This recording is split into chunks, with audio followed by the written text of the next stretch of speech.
Hi, I'm Mark Dias, and welcome. Alright, uh, if you're watching this on YouTube, I don't need another driver for my card. Anyway, so, you can go ahead and skip ahead 20 minutes if you're watching this on YouTube, if you don't want to hear it or whatever, but I need to go on a rant. And it's about online harassment, it's about issues that are coming up right now, and I would like you to hear me out about my opinion about it, because I am quite annoyed right now. It's nothing happened to me, and I get irritated when people do troll me. It happens. It's a thing. It's just something that we've all grown and accepted. There's a thing. I recently watched John Oliver's Last Week Tonight with online harassment. It's quite amazing that someone who I usually respect his opinion about things, for the most part, he has a pretty good head about him. He does good investigative journalism. His whole team does a great job. There's some really good ones, and he's made strides to do really good things, like helping American poultry farmers, making sure that FIFA gets busted for their things, for all their embezzlement and paying people off. But online harassment is, and this whole Gamergate, this whole thing, this whole dumb overarching bubble and triggering and all this stuff is so stupid. And here's the reason why. A long time ago, sorry, I'm dragging my vape and I got something in my mouth. So, a long time ago, when I was much younger, before the internet was even a thing, I went to a school that had a lot of Christians. And a lot of them didn't like my opinion, didn't like other things if people asked. And I had a group of my own friends. I had a fairly large group of friends who were mostly generally outcast people, things like that, people with, some which way of an extremist opinion about things, or no opinion at all. And I would get death threats at home, and I had to go to the police. The police did little to nothing, and really did not care. And that's fine. I mean, nobody acted up on them, and they said outright, if we find out who does it and attempts to act on it, we will do something. But as for right now, we can't do much. We don't have the resources to just trace this number back and figure out who it is. So I ended up, I got a death threat, and then I used *69, and nothing came up, which was, see who just called you. Found out they'd use the *66 or *65, which is to block your number from being *69. So I called the operator and I said, look, someone just called and left a threat. It's important that I get whoever called me because this is important and I need to take it to the police.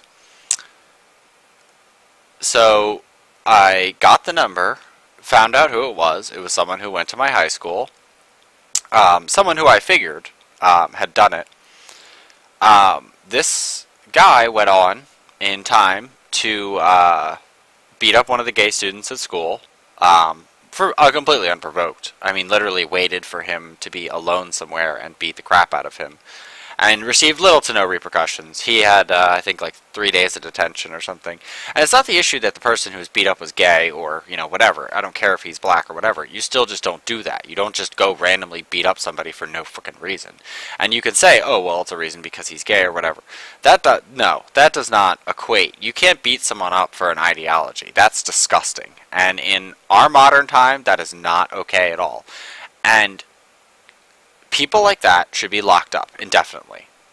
I just think that people like that need to go through a full training course, or just have someone beat the shit out of them for no reason.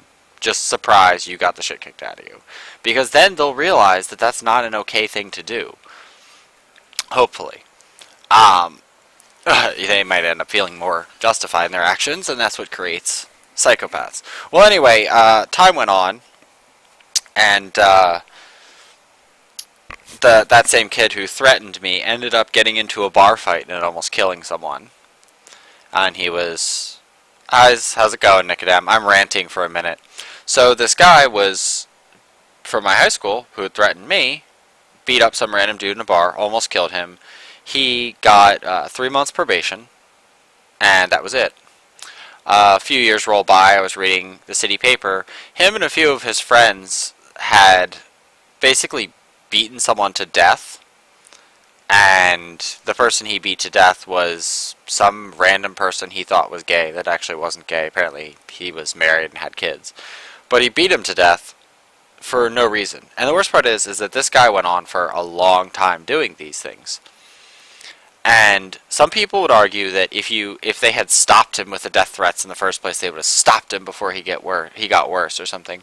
But there are thousands of people every day who threaten people in words and don't do anything about it. There is no good way to define when someone will take that next step. And a long time ago, they started adding laws in the United States like terroristic threats. And the worst part is that I was in high school when they added a terroristic threat thing. And I was joking with a friend, and I literally said, like, are you fucking serious? Like, I will fucking murder you. You know, you just joking around. You say stuff like that as a joke. Well, people didn't take it that way, and it was recorded and logged, and an incident happened later where it was brought up, and they were looking to charge me for it, for saying something. Now, I've always been an advocate of free speech, and people online can be dicks all they want. You know, Zemayan says stuff that I don't agree with at all, and that's fine. People are entitled to their opinion, no matter how stupid it is, no matter how awful someone's opinion is. They're entitled to it. And I don't think that any amount of control or laws will ever stop people from doing that without being complete totalitarians. And every time people bring up these laws, they do it not to protect people, they do it to restrict things. They do it so they can shim themselves into a larger issue. I want to get rid of hate speech. Oh, well, that also shims in because you also let crazy radical fundamentalists in our government get their little bit in too. So now blasphemy is a crime.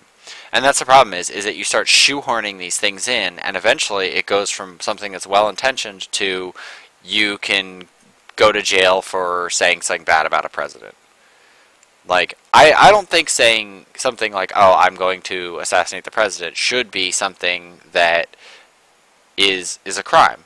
Speech is speech. You should be able to say whatever you want. I think that, yes, there should be people monitored and watched to make sure everything's okay. But I think that going out and enforcing them and incriminating them doesn't help your situation. It makes it worse. It creates more animosity in the situation. It makes that person a whole lot more likely to do it next time. Instead of saying it, they'll just do it. And I think that when you talk about online harassment, I love how people bring Anita Sarkeesian into it, and she is a scumbag, just an absolute scumbag. She's a con artist, she's a thief, she plays like a damsel in distress, and she undermines women who are working hard to make sure that women are treated as fairly as possible in society. And I think that's wrong. I think it's wrong what she's doing. And take, for example, in gay communities, you don't have gay people going out and, like, beating people up. I mean, now we're just starting to get into this cusp where you're getting these basically rabble-rousers, I guess is the only way to say it, but these cisgendered people that cisgender people that come in, and they want to commit violence against people. They want to do these things, and they want to label and basically create an anti-label against people. To say, like, I hate that I was discriminated against because I'm transgender or whatever. And then they go on to create a hate word when they fought so hard to get rid of hate speech against them, that's just disturbing. And when it comes to like internet harassment and stuff, like this new revenge porn thing, who cares? Like, Nicodem, you're here, but I'll say outward, I've had pornography of me put online many, many, many years ago. And a girl I dated took pictures of us naked, and she showed it to a whole bunch of people I know. And I'm upset about that, yeah, sure, but I don't want to see her like criminalized for it. It's a social issue. It's a civil thing. It's not a government thing. It's not something a government should be involved in. They're a scumbag. And the best thing you can do is make them like socially ousted, or bring them to light and see how they like it, that they're disgusting when it ruins their lives instead. That's the best way to do it. Just saying it's illegal and arresting people before they do it won't help. If you start saying like, oh, well, you put this person's nude photos up online, now we're going to take photos of you and post them online and embarrass you and ruin your job and your career, then that's the way to stop it. You know, like, the internet is powerful and there are tools to do this. And government intervention is the last thing that needs to happen. We already see with the fiascos with copyright laws online. We see fiascos with, like, the guy getting arrested from Mega Upload. Yeah, it's one of those things where you can't be there 100% of the time, and creating laws creates more problems than it solves. And using someone like Anita Sarkeesian in this situation with online harassment, like, I get more than enough comments every month that are nasty. I had someone like pathetic trolling my thing, and the best thing to do about it is just have a thick skin about it. Just let it go. I mean, if you go out into the world, you're going to get bullied. You're going to get pushed aside by someone. You're going to be stared down by someone. There's nothing you can do about that inequity between people. There is zero you can ever do with that. Unless you kill absolutely everybody in the world, you're still going to have that. And then you're still going to live with the regret of, you know, when you pass by somebody on the street, they're big and strong guy, stares at you, stares you down, you're going to naturally not, you're going to, you know, feel intimidated by them. And that's the way social networks work. And it sucks for some people that they're not strong enough to deal with these things. And it sucks. Yeah. But creating laws won't change people, and it won't change thousands of years of evolution. It won't ever change. You could make everyone a single homogeneous race, and there will be someone who's just lighter skinned or just darker skinned, and they will be thrown to the fringe or be hated on because they do that, or because they're from a region, or because they like a certain sports team or something. There are hundreds of reasons why people segregate themselves from each other, because we like small communities. And when it comes to the internet world, the internet is a big world with lots of little communities. And blocking, banning, talking about hate speech, all this stuff is a way to essentially criminalize people who aren't part of your group.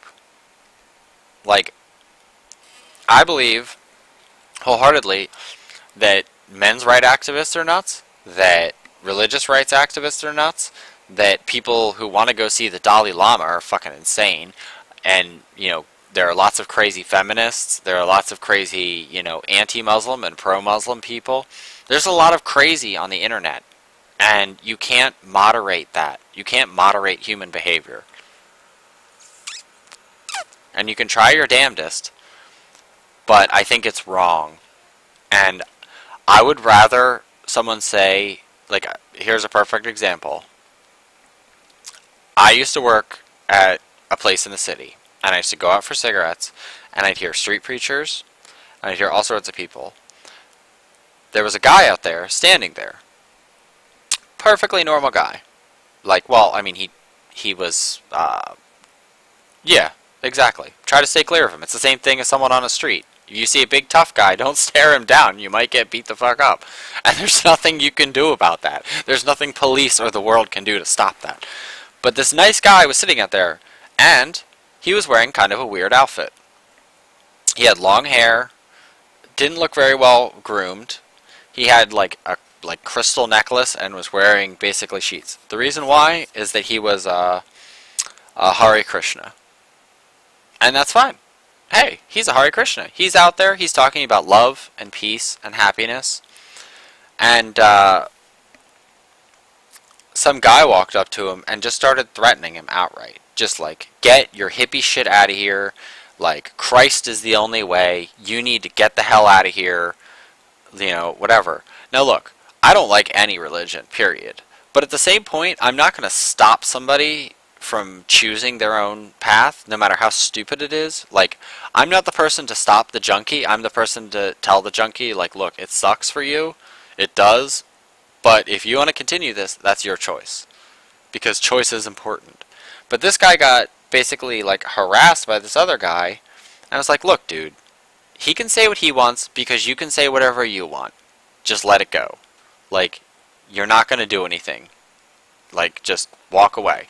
And the Hare Krishna guy said, it's okay. It's nothing new for me. It doesn't matter.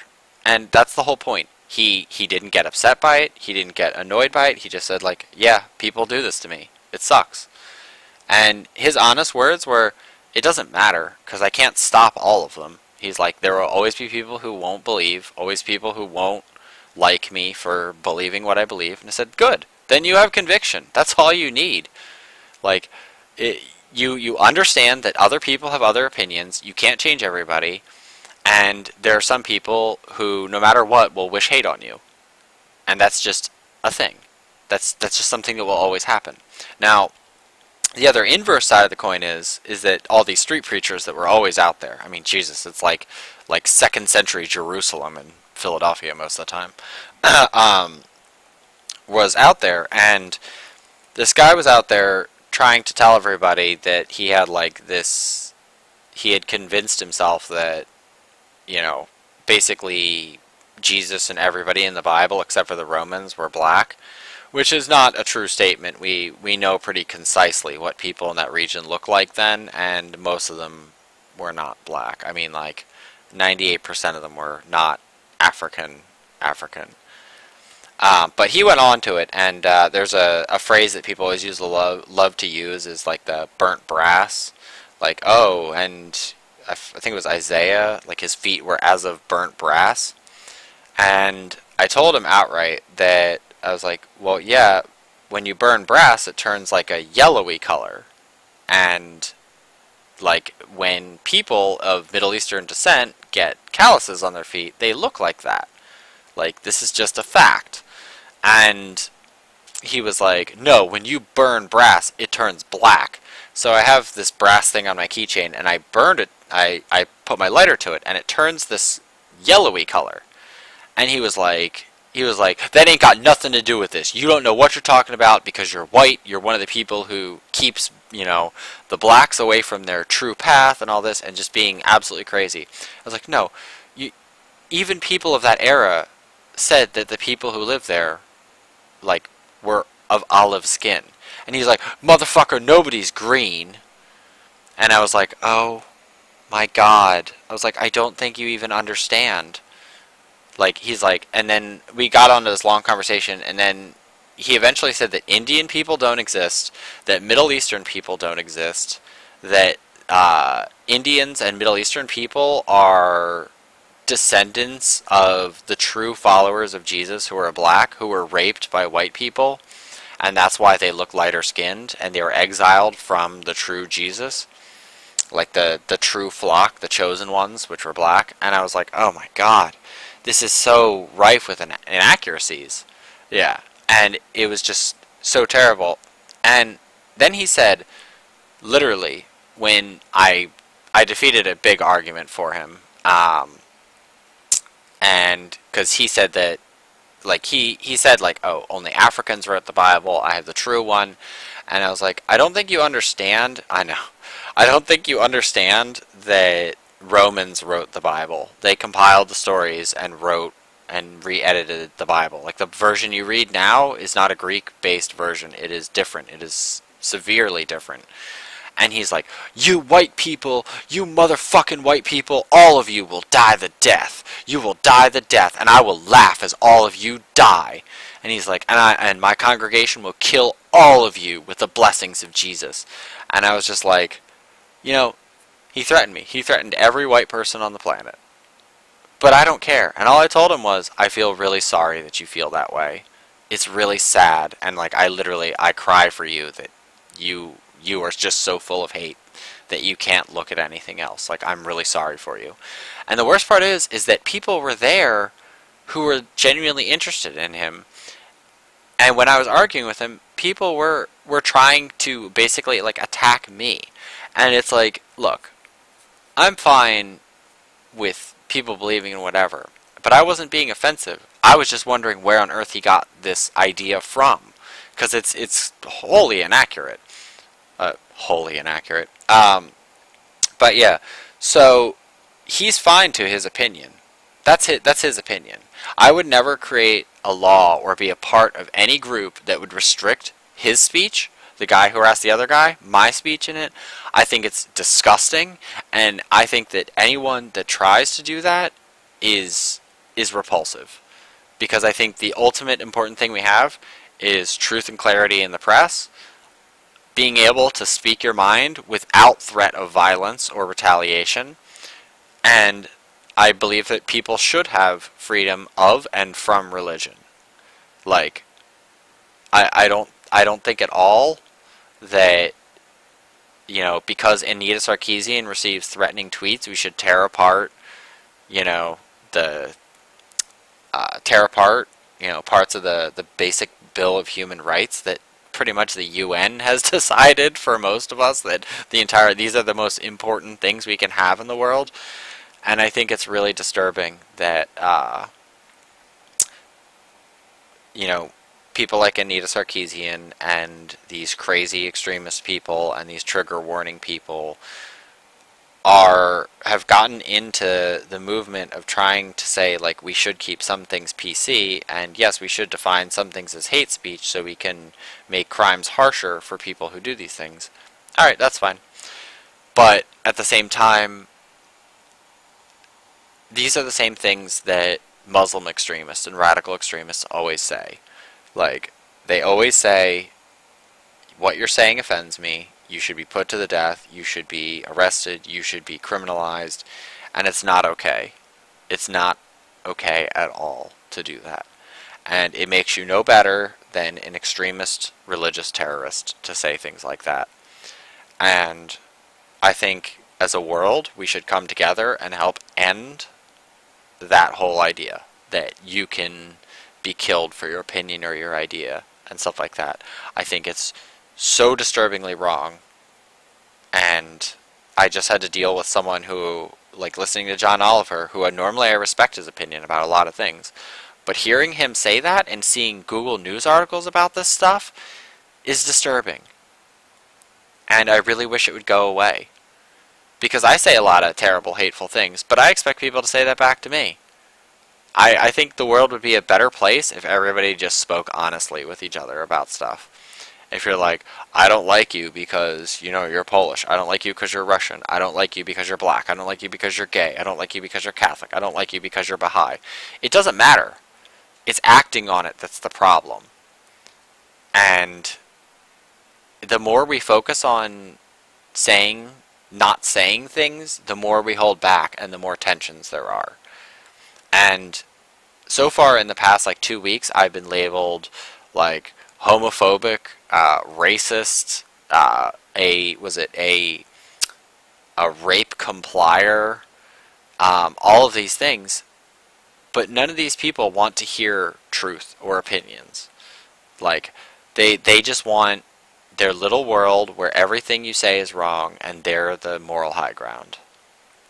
And like today, you know, there's this black church shooting thing, and all these people are saying, like, oh, well, he's white, so he'll get off on it and all this stuff. Like, oh, you know, he'll get it easy, and look, they're putting a bulletproof vest on him and stuff like that. And it's like, at the same time, literally right after people were blowing that up, right after there was a footage of basically people who were rude in a pool, and they basically picked a fight with police officers.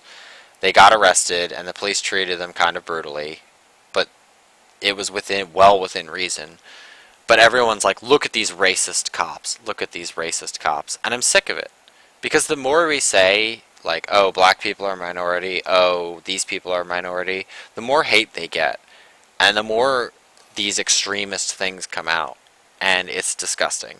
So I think it would just be better if we said that this these issues are best left between people, not in between governments, that the government should be neutral in this.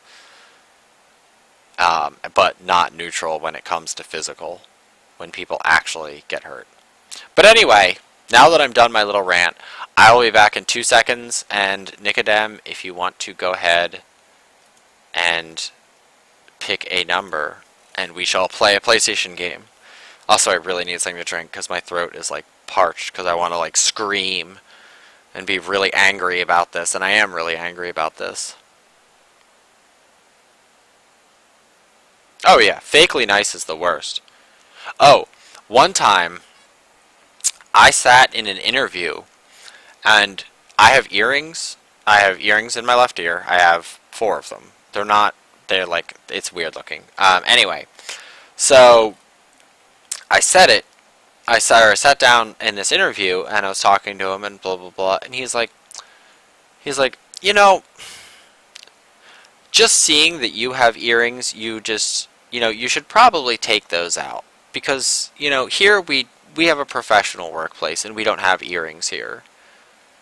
And I'm like, are you serious? Like, this was an issue that was solved in like the 60s. Men have earrings. Like, what are you talking about? And he was just literally like, I just don't think you're up to it because men shouldn't have their ear pierced. And it's sad in a world where it's okay to do anything like that. And he tried to be like so nice. He's like, look, I'm just trying to help you. If you just take your earrings out, I'm sure we can find a position for you. And it's like, horrible. So annoying. But anyway, yeah, I'll be right back.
Alright, I'm back.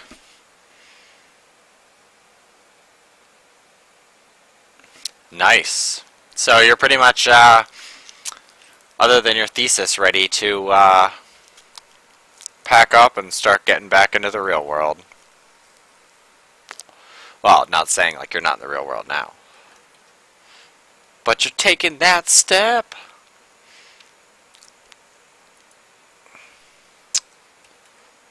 I'm proud of you. Too many people go to college and don't know what they're doing and just waste time and muddle about. And it's good to see. I like hearing when people finally are able to graduate college. Um, I just like if like I have a lot of friends who went and never did anything with their lives with it. They went there and ended up with a communications degree or never found something that fascinated them or intrigued them, and I really feel like it's a shame that they wasted so many time and resources when they had no idea what they were doing.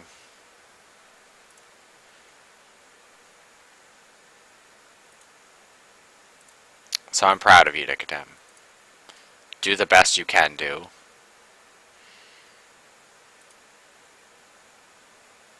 Oh, I should probably do this.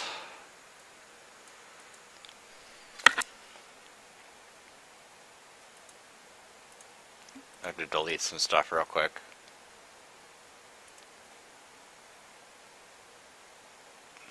Alright, there we go.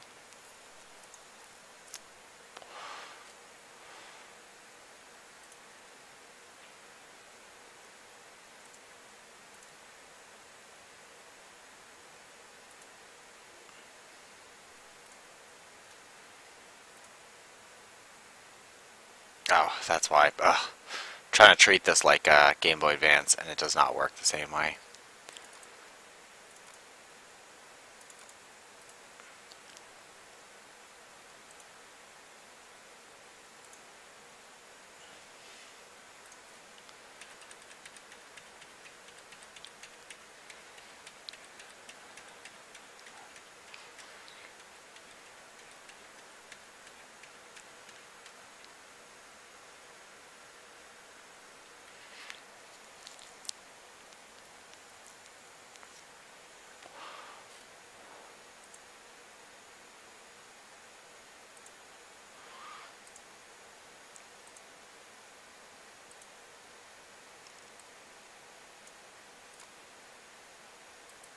Let's see what this is.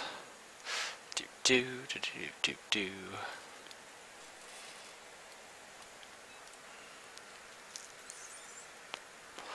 Now you just have to prepare for grad school.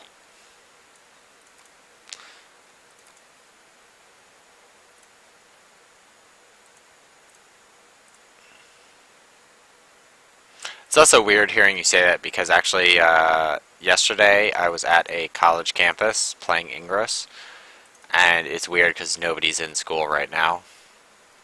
It's also a Christian academy, so like not like a academy, like a Christian college, but they call it an academy because they can't technically be a college because they don't have certain courses.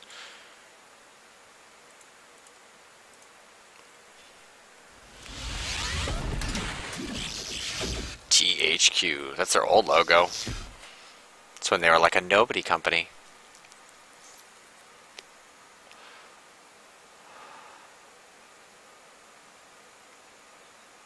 Shade. Throwing shade. Or is it shape? Shop hay.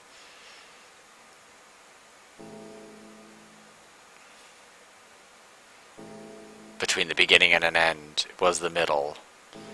Lie established happenings, laid it out, chapter to chapter, in the book of the Almighty Being. Well, we already see that we have quite some English going on here. And each and every event happened. Oh, so it's like the Magna Carta and Elder Scrolls. That's pretty much what we're dealing with in this game.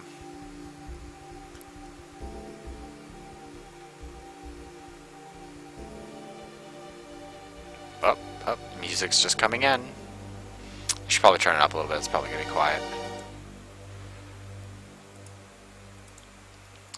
And that world was ending as if a book were finished being read. Maybe they just needed to write more.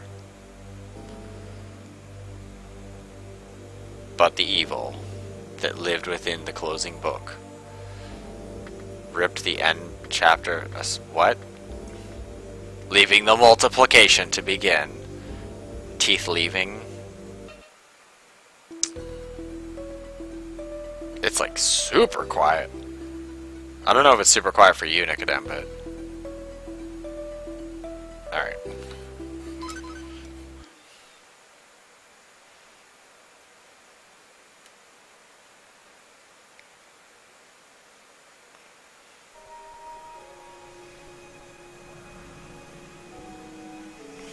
Animated cutscene. Oh, is this... This looks like a working design game.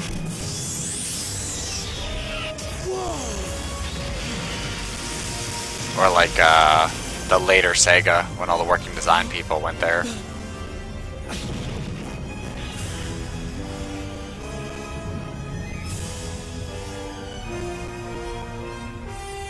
We're in the magic city of Vane.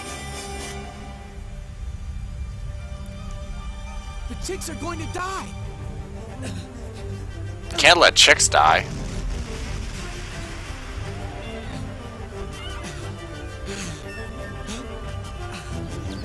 Gotcha.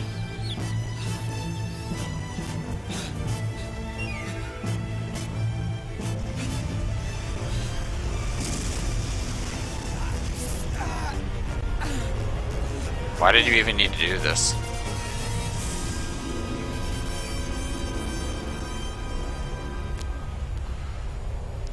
Think about all the things that are going to die when that hits the ocean. It's going to create like a tsunami. 100 years ago, in the Gangstrom Nebula, a great war devastated the land. After years of skirmishes, two opposing forces clashed in a final confrontation. One faction was led by the Imperial Wizardry, the other by the Allied Spirit Army. As the battle raged on, the Imperial Wizardry activated a dangerous weapon both sides had agreed to ban. The weapon was fired into the core of the planet to destroy enemy territory. But a miscalculation disturbed the planet's axis, melting ice caps and triggering tidal waves that would eventually cause complete submersion beneath the sea. Foreseeing this tragedy, 4 wise men used a magical control tower called Air Limb to keep 4 continents from sinking.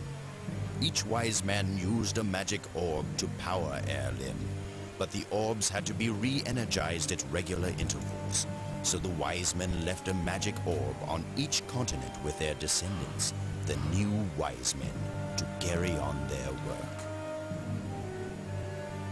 Now, the inhabitants of the floating continents are intent on building a new world. But suddenly, all of the new wise men are starting to disappear, and there have been rumors of Imperial Wizardry warship sightings. Without the new wise men, the lands of Shilf, Aquas, Volcos, and Zephyr are beginning to slowly sink into the sea.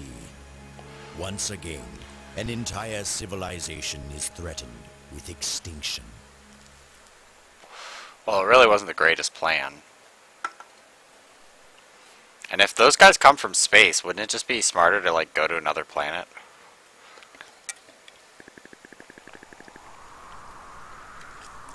It is Grand Stream Saga.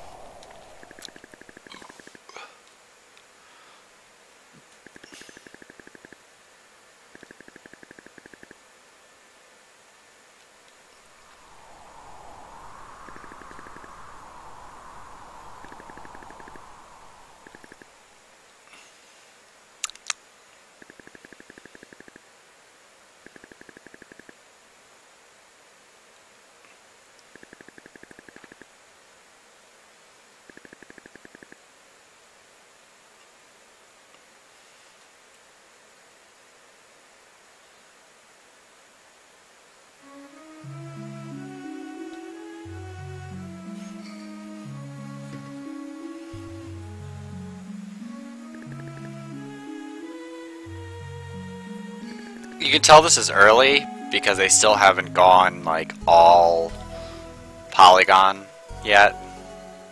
Like still using character portraits. I mean, they're good character portraits. Although they really do look working design, which is really weird.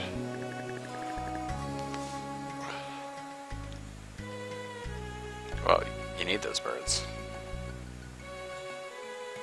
Yeah, I mean, so far this game looks like it's early but high quality.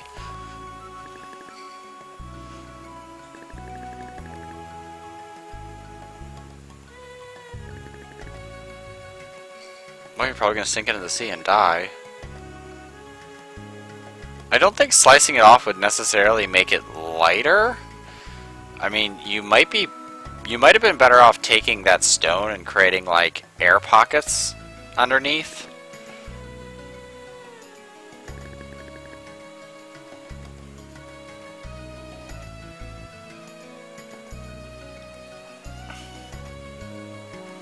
You don't really need to tell me that it's inside Valos' house. I kind of assumed it.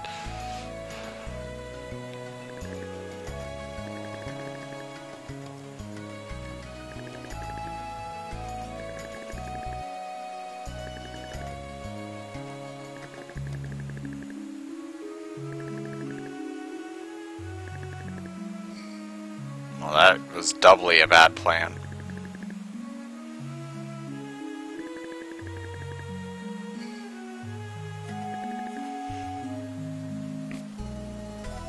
It's creepy that they don't have anything on their faces.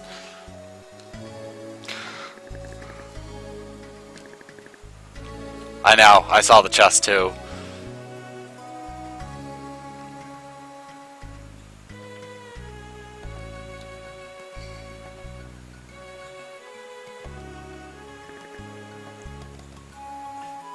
That's kind of a weak treasure chest. Here's a stove.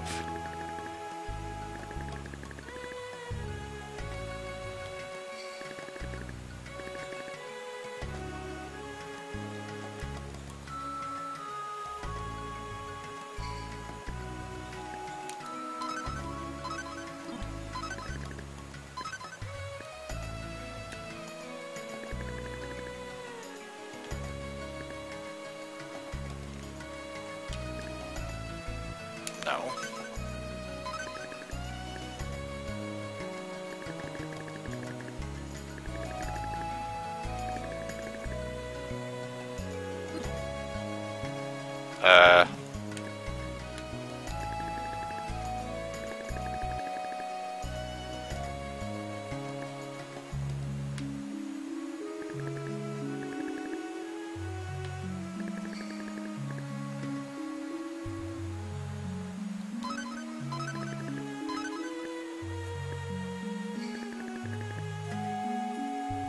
Okay, well, how do I turn on stove? Yes, I know the stove is here. Can I leave? Do I have to, like, use the tea set on him? No.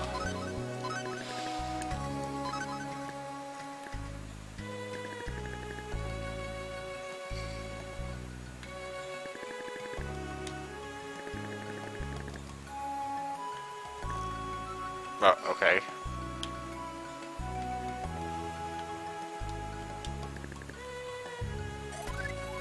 Probably not a good idea to use healing magic, but I didn't know.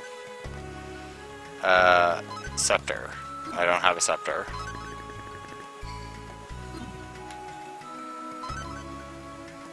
Is this like an action RPG? If I can figure out how to, you know, boil water.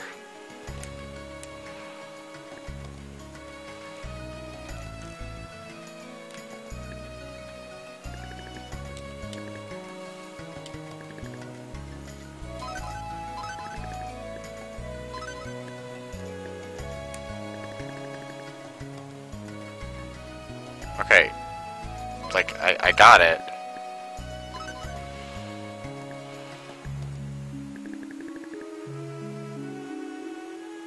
Oh, okay.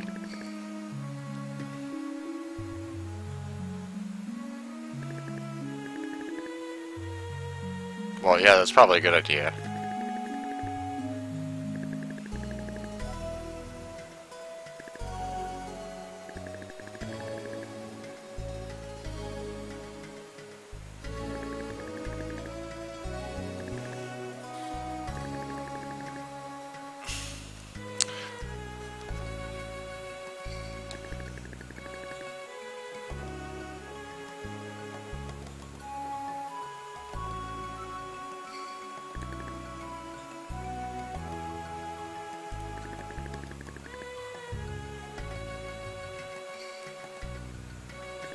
I don't know what that banging is downstairs, but it's annoying as shit.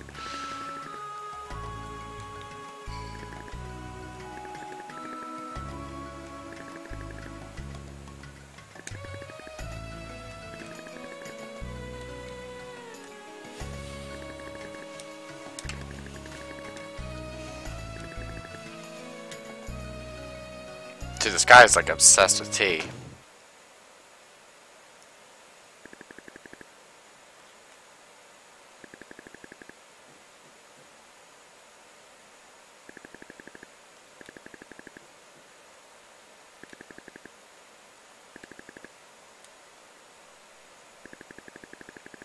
I think I've gotten how to tea. Not easy.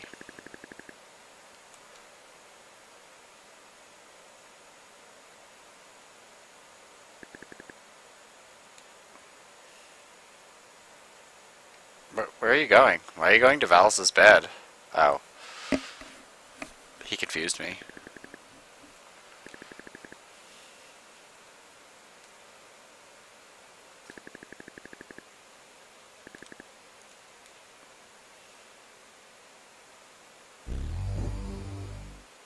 Sneaky old man.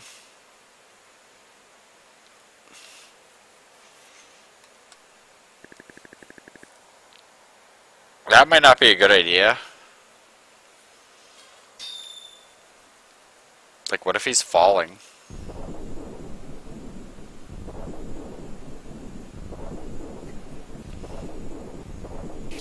Or, like, lost out at sea.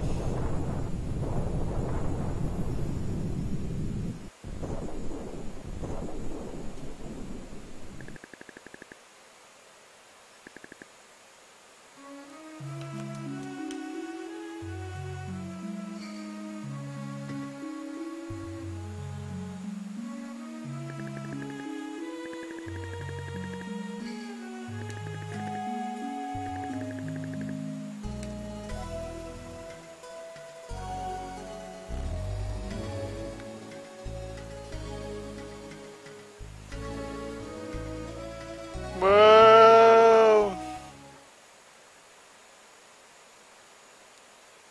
Yeah, I would change it, but I forget whether it's F7?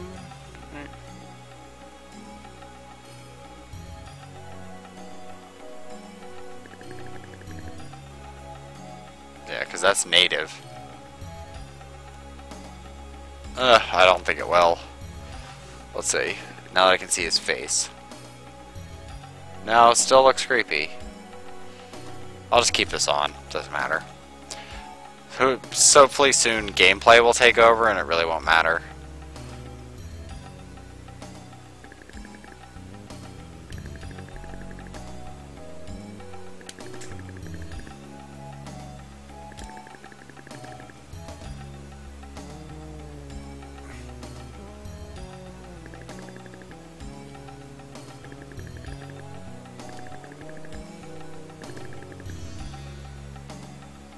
Yeah, like that's gonna happen.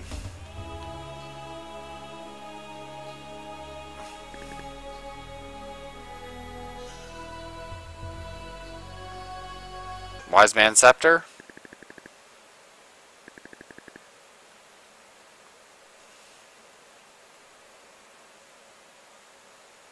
It has the power of giving me a seizure.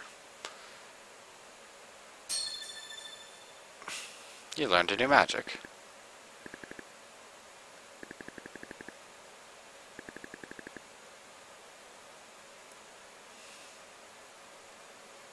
Okay. I just think there's no texture on their faces, which is weird. I mean, they probably just cheaped out that way.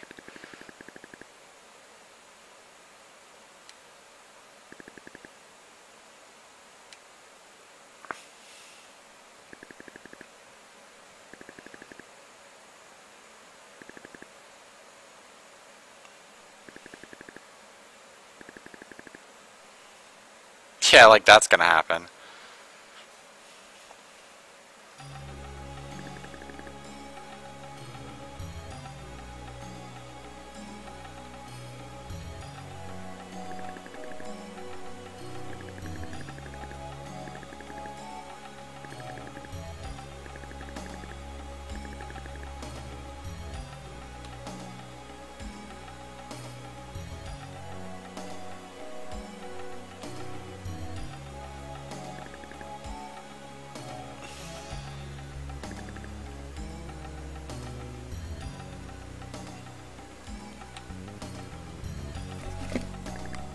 pretty spiffy looking.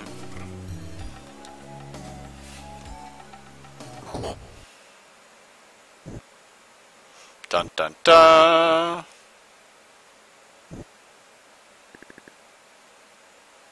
I don't know. I'll have to see.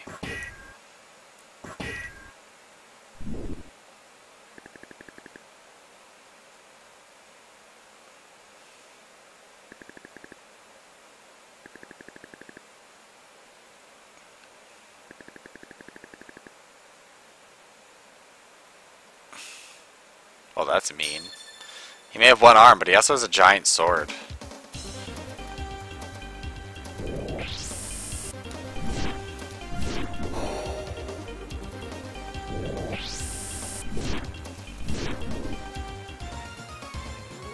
Interesting combat.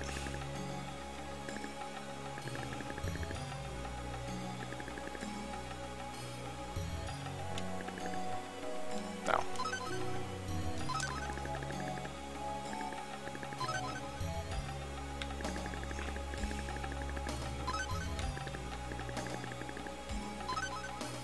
Okay, that's really right to the point.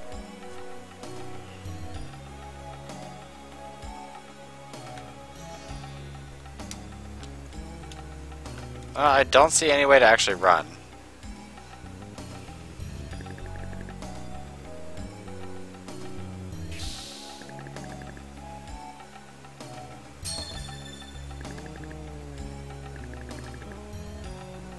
Because it's telling you need to touch the stone again.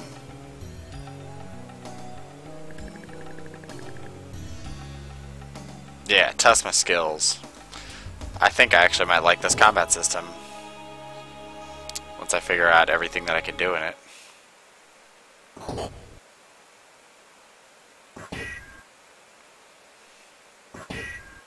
Turn around. You might want to...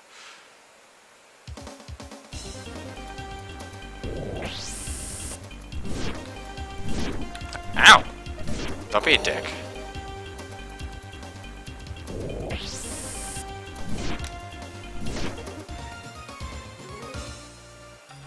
Combat system's a little stiff, but it's not bad. I was expecting less. Zora.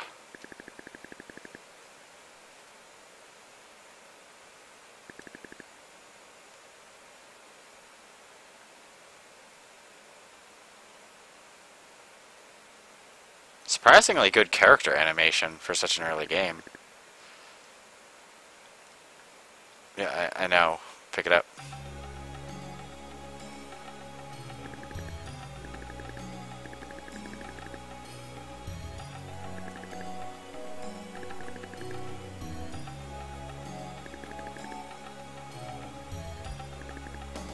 Woohoo! I've gained a level!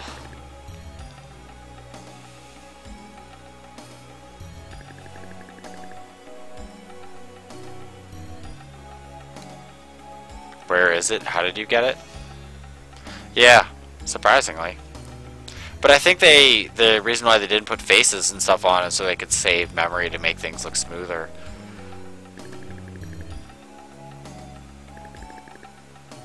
Legendary weapons.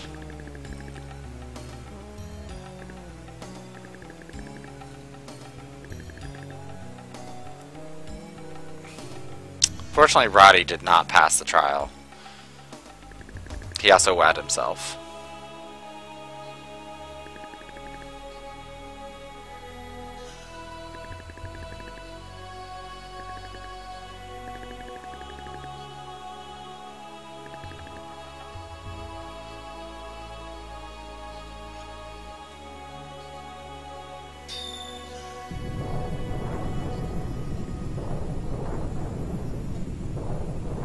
I love the magic spinning. I think Valos was supposed to be one of the wise men that, you know, powers the magic crystal to allow it to fly. But he's just like, I'm just gonna live in a shack with this random dude.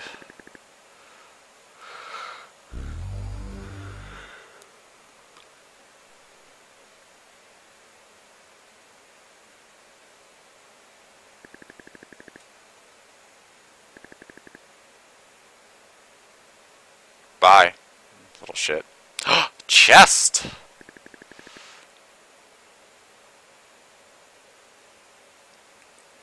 Now the real question is, did he get his shoe back?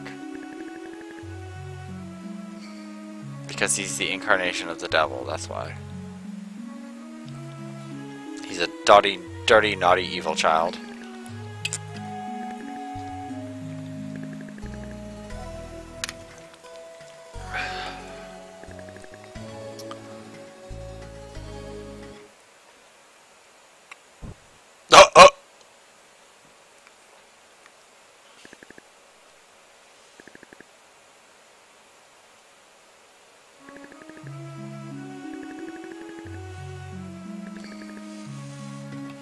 Oh, I just need this treasure chest that's in front of your house.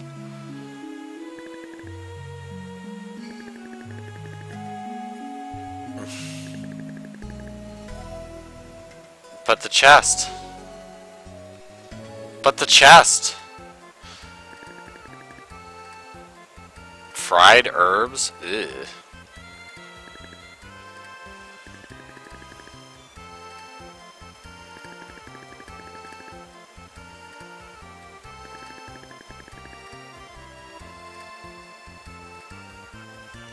Yeah, it's weird.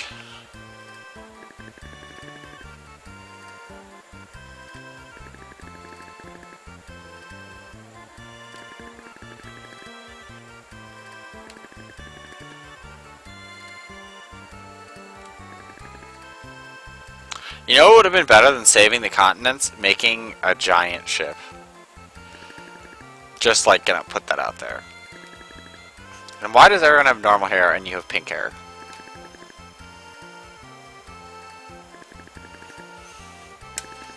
And does his character have blonde hair when you get out?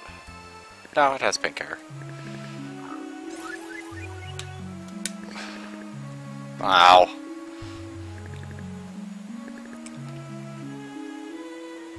I want permission to open the box. Maybe I should ask for that instead of fried herbs. But it is empty.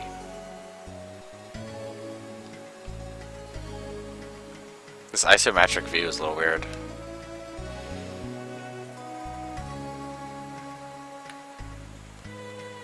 Ah, it's nice you can change the camera.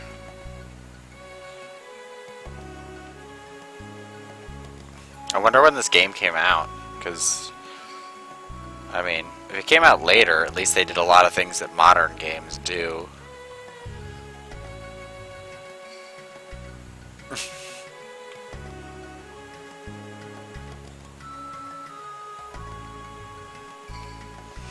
Yeah, he went in for some herbs and honey latte. Talk to me. Why won't you talk to me? No.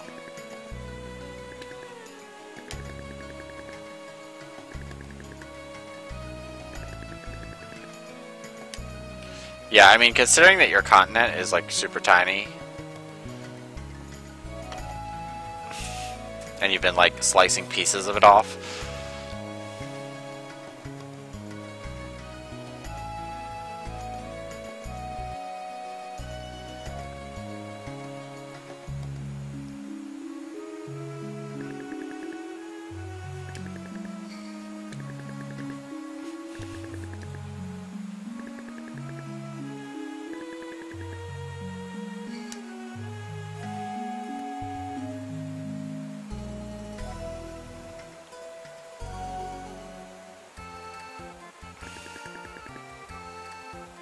Okay.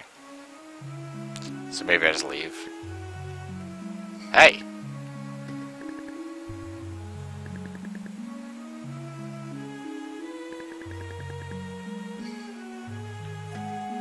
Master! You need to teleport me out of here.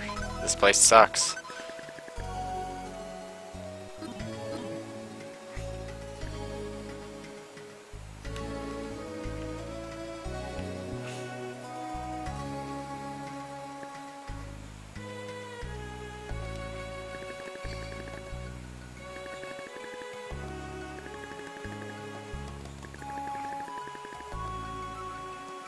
Okay, so I obviously need to search something in the church, or near the church.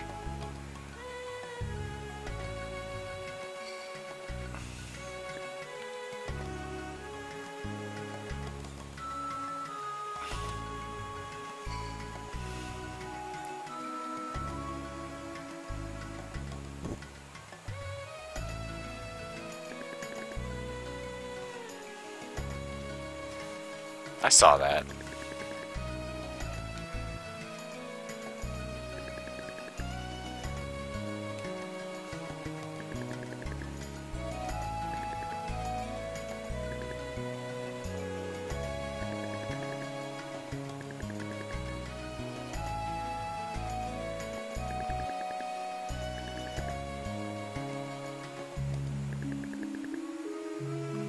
Yeah, it totally is.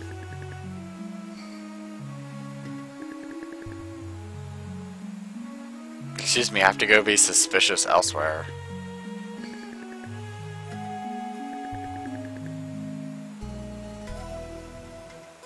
Where did he go? Isn't that a little bit more suspicious?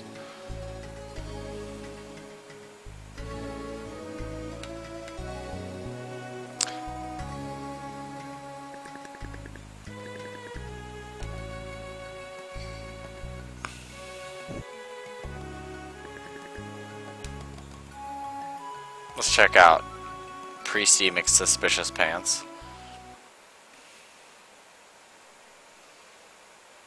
Hopefully there's not like children tied up down here.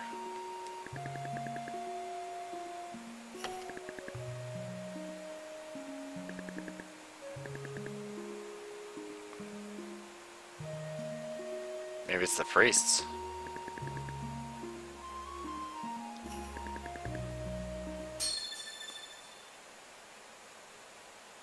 Oh, yeah.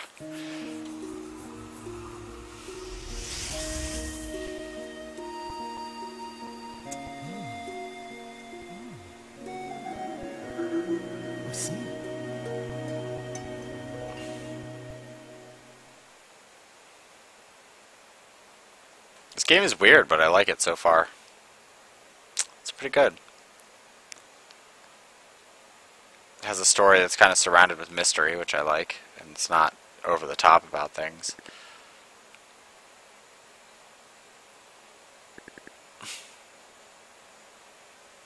I wonder if this game actually has faces, or if it's just something with the emulator.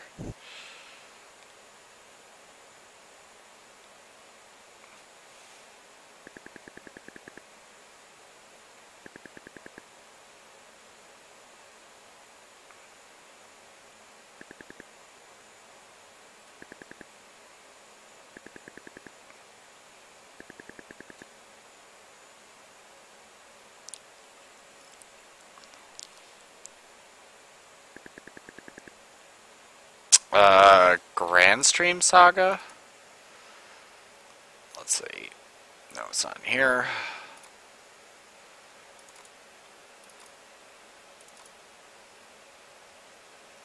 Oh, might help if I looked in the right folder.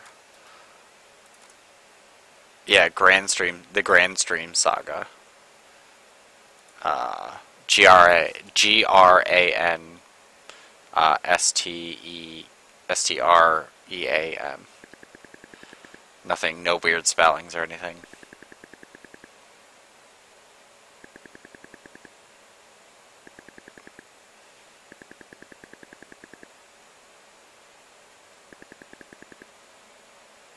Evangel.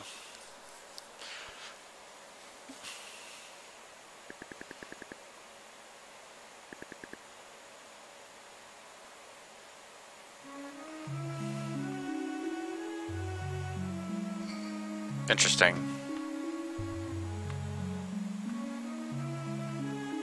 Do I just like take a nap now, or is it like daytime now?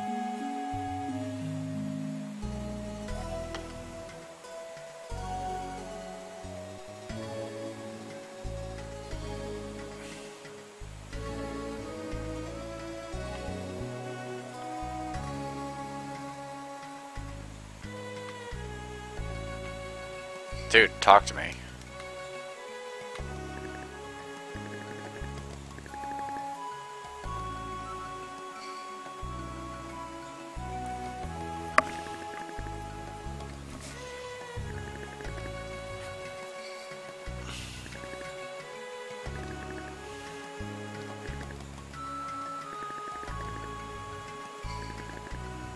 Okay.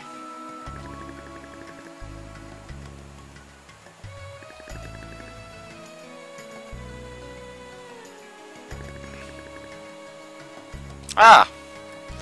So that's what this chest was for. Hiding in. Yeah, thank you. It's kind of weird with, like, the touching things.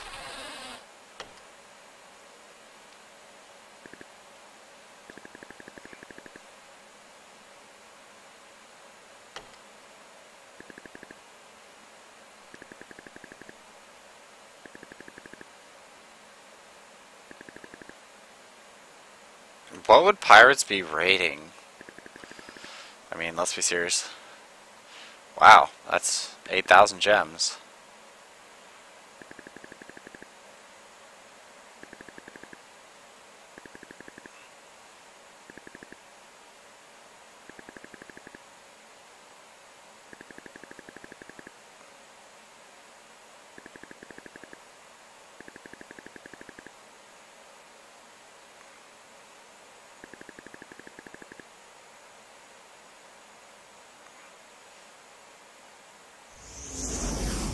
So, you go from some guy who lives in a cabin, this is a pretty awesome ship, to someone who's about to board like a Imperial warship.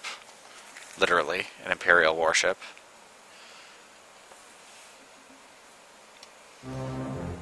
You've kind of like gone a long way. I like how the game's just like, yep, accept it.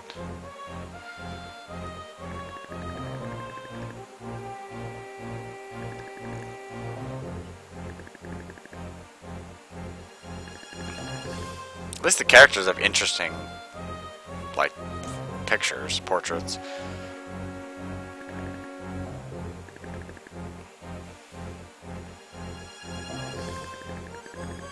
It's also like the textures on stuff are a lot more interesting and less buggy looking than they are in a lot of other games.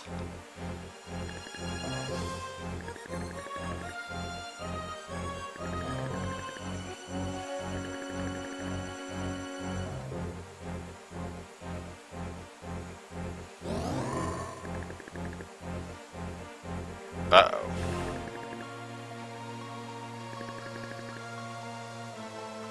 Uh-oh, so the Imperial Army wants the orbs. That would suck. It's like he leaves the island and takes the Orb of Wind with him, and the continent just falls in the water. Oh yeah. Yeah, you gotta lift with your knees, dude.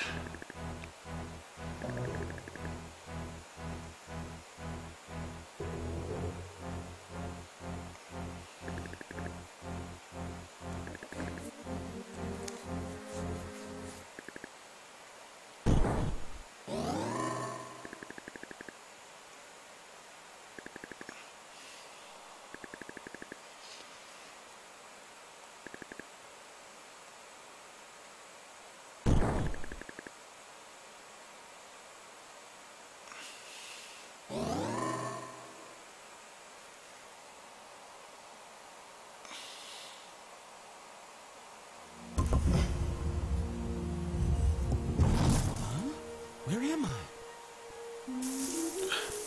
Whoa, whoa, oh, hello! Who are you and what are you doing in Laramie's room? What kind of bird are you?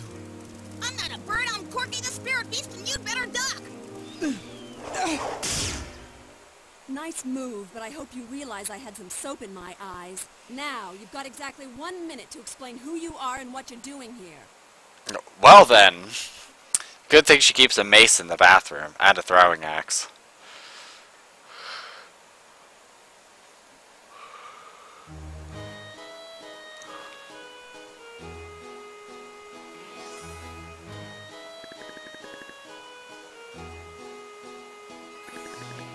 She had a pretty nice ass, not gonna lie.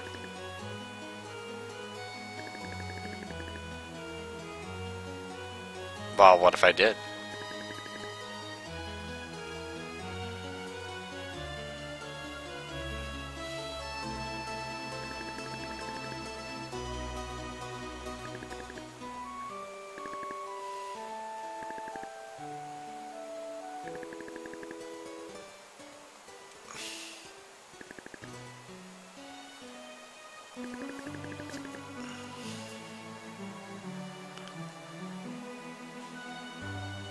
But baby, you're already equipped with the finest jewel on the ship.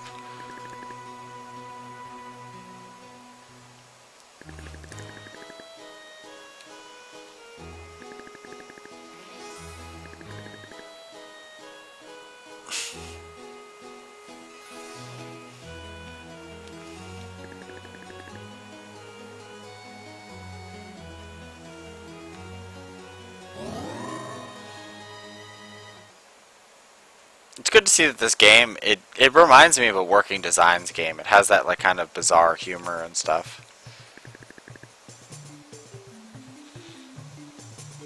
That's not really hiding, dude.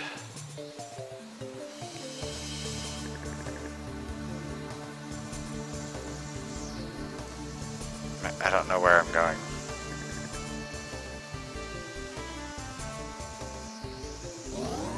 I guess it's this way?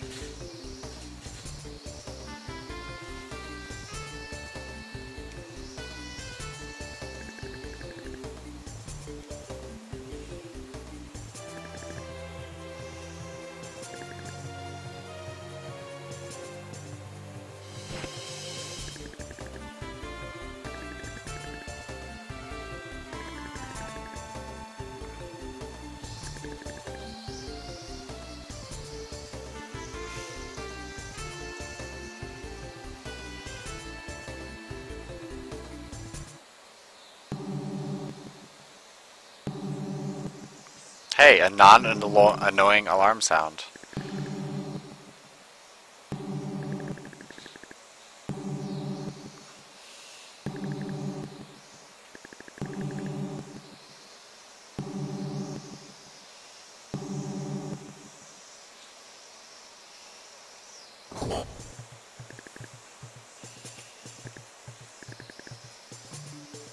Zero as...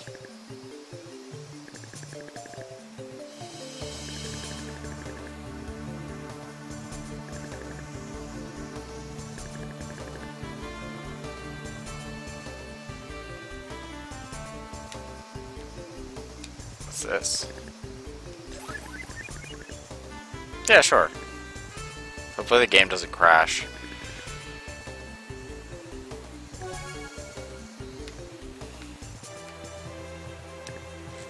You found some fake treasure?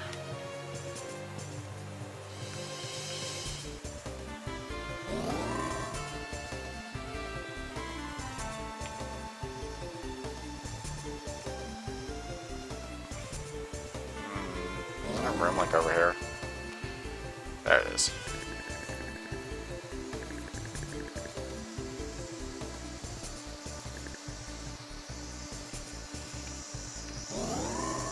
Oh, I guess I had to pick up the fake treasure and then use the chest. It's weird because it's like a no-hold hand-holding game. No. Panther Eye, fake treasure, use.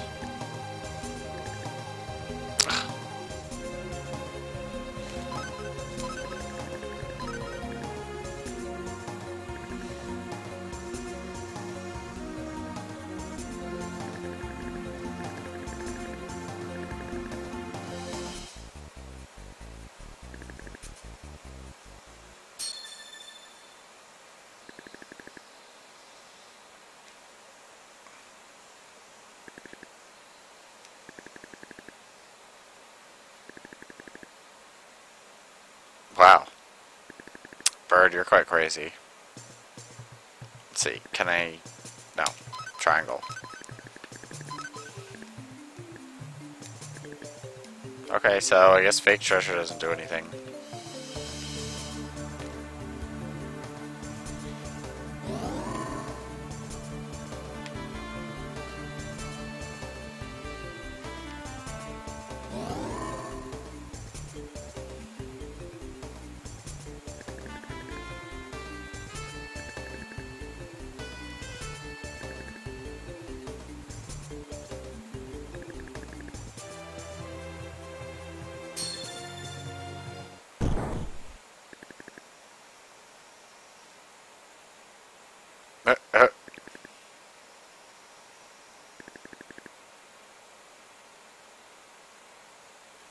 Yeah, that's what I was thinking too. Trying the fake treasure on her.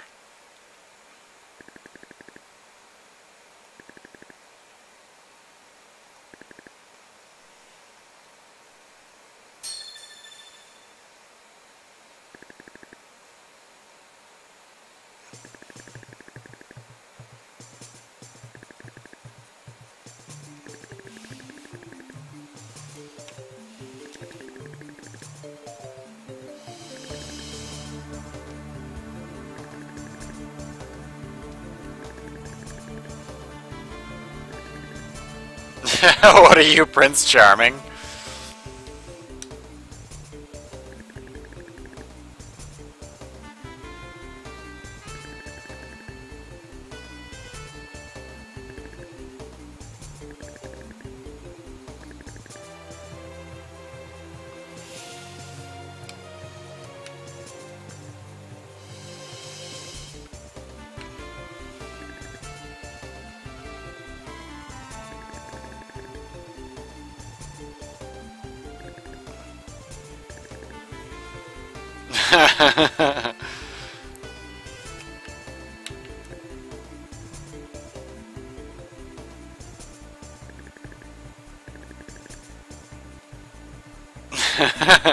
What, I'm just trying to, like, check out your towel.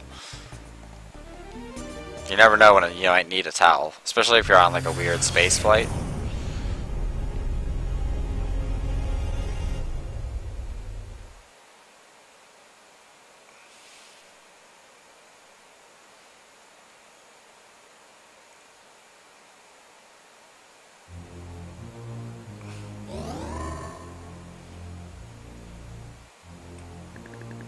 Good thing we're fighting Power Ranger enemies.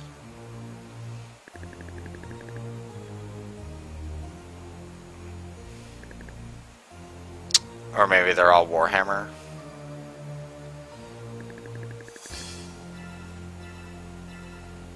Oh yeah, I mean they're not bad at all.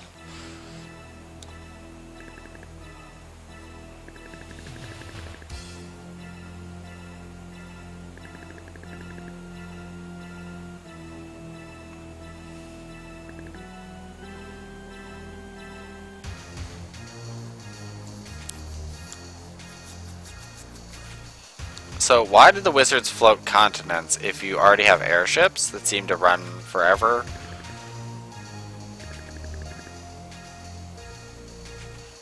And you could have just built like a giant boat or something else. Yes, I know. Only the bad guys get eyeballs.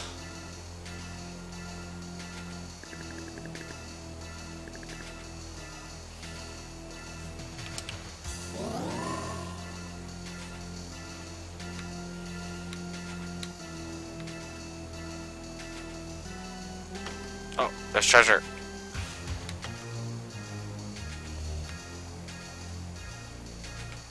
Is the treasure alarmed?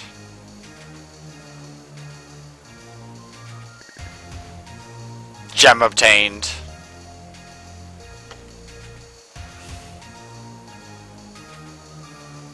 Hey, don't mind me.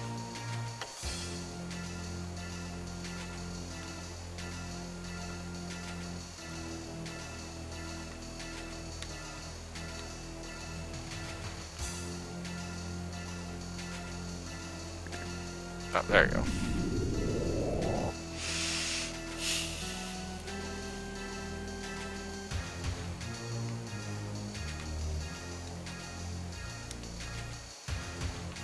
Okay, guess we're not going that way.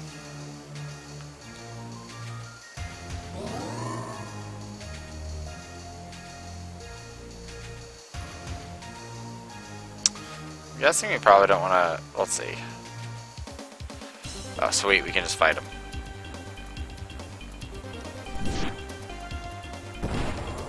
Ow.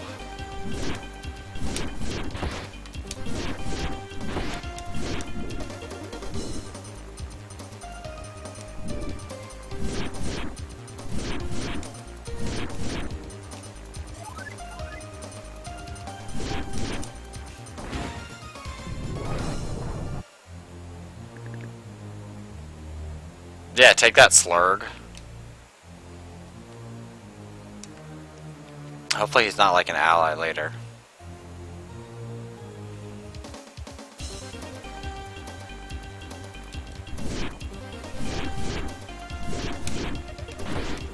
Yeah, that's nice.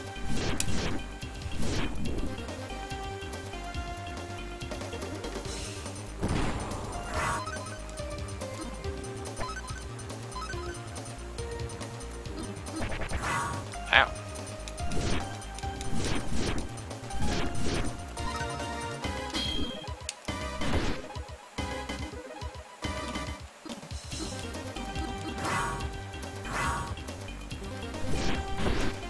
Oh god.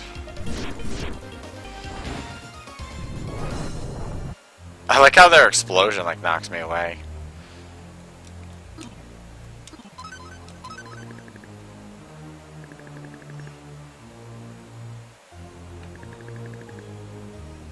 Detects mimics. That restores life points. So let's use that. Okay.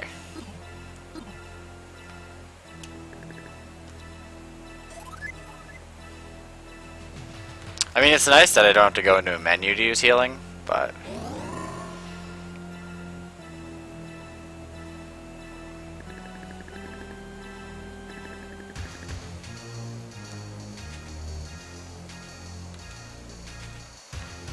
Okay.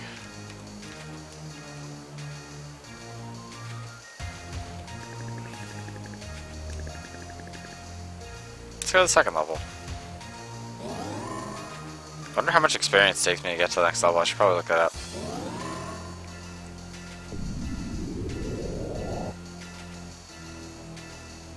Second bridge. Let's see something.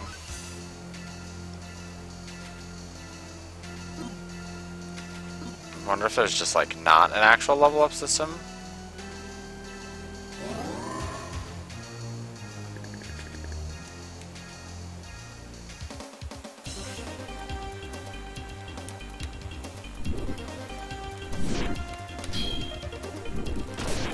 Ooh, you tricky bastard. Oh!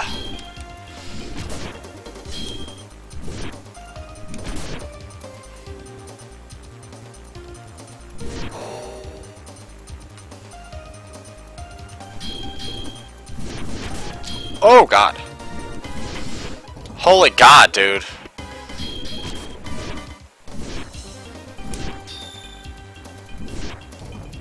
Just went all Dark Souls on me.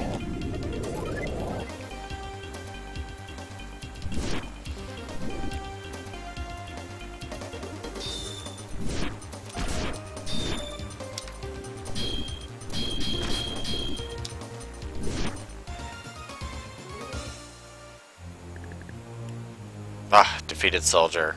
Take that, Cloud.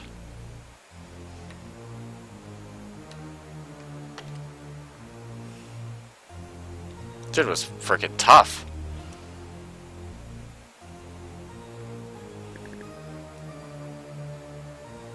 Okay, good. I have an herb if I really need it. Magic Knight Rayearth was a great game. I like that game. Yeah, let's save.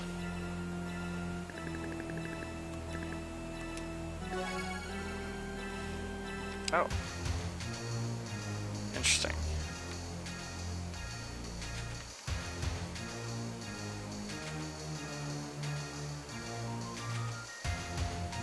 Yeah, you have to use like dried herbs or something.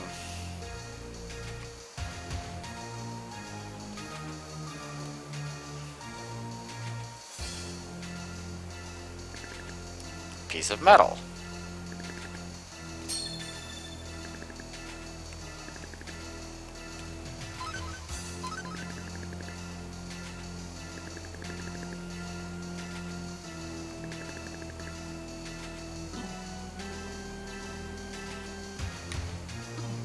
Oh yeah, well it's a freaking Working Designs game. All of Working Designs game had the right balance of humor, like intrigue, seriousness. Like they They knew how to balance their games to not make them just bland, like, I'm the hero, I win. Like, granted, a lot of them are like hero games, but like, they're a little bit better in terms of their storytelling and stuff. Oh god, another soldier.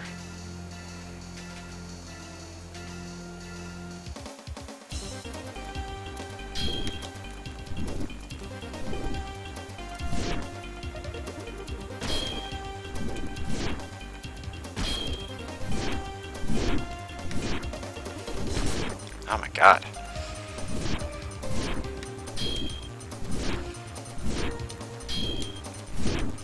Dude, these guys are dicks.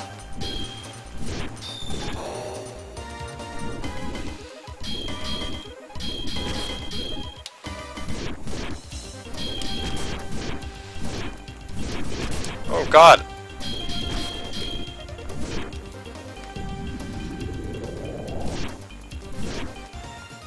Whew.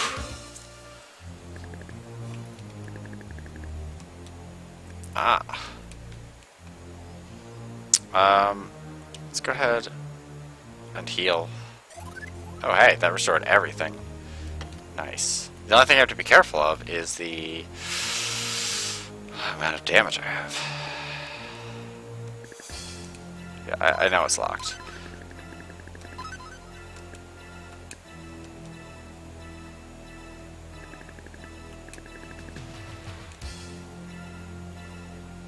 Cutscene?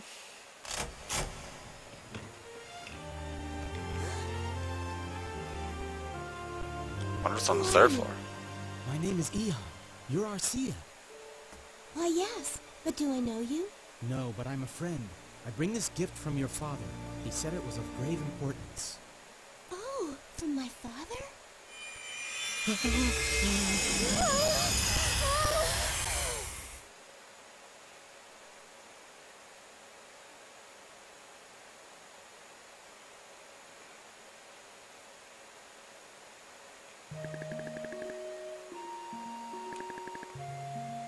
The music in this too reminds me of working designs.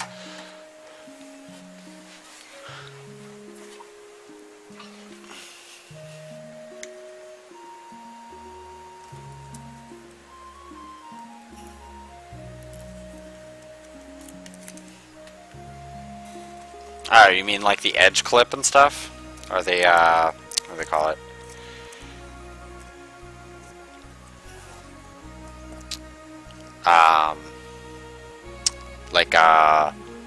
Like a bounding clip. Like where things don't just like teleport into the wall. Like when I was hitting him, he actually stopped like before the wall. Or do you mean like the overall aspect ratio that like full polygons actually get clipped properly and don't get cut off early?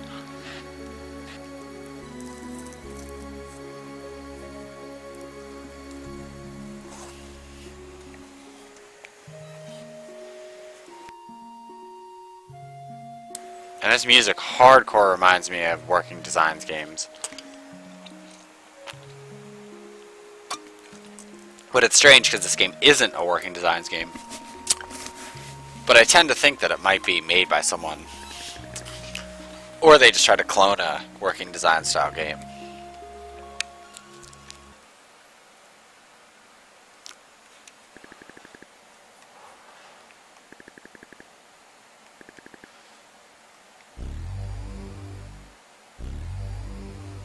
Breathe.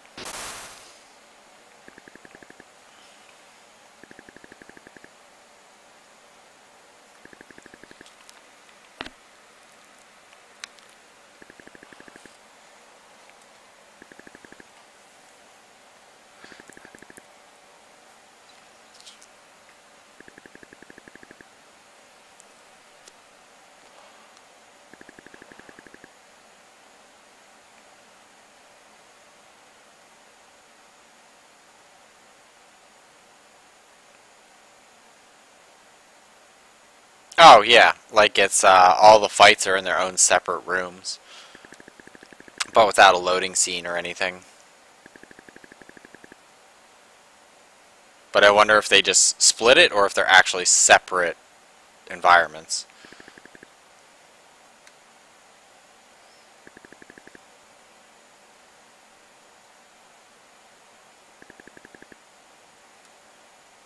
Kind of figured this was coming.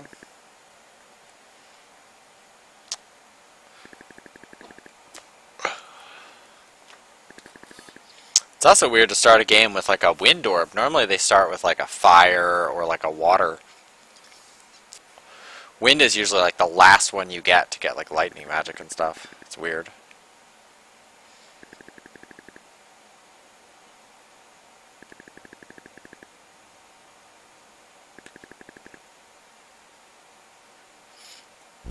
Please, Obi-Wan, you're my only hope.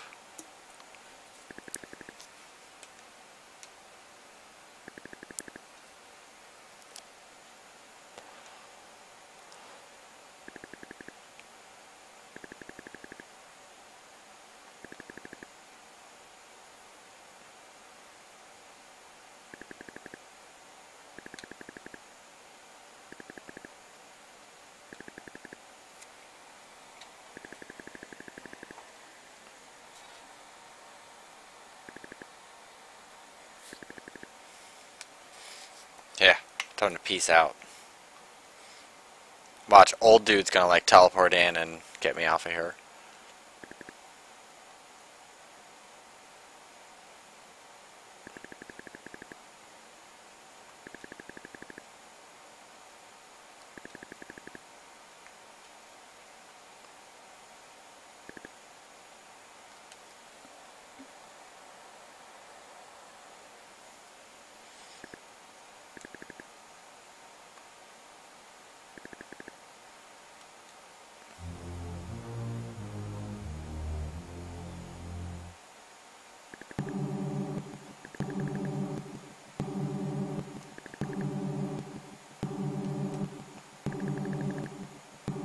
Yeah, I think it's time to go.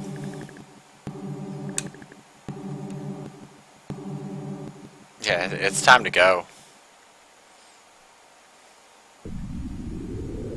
Oh, that's nice.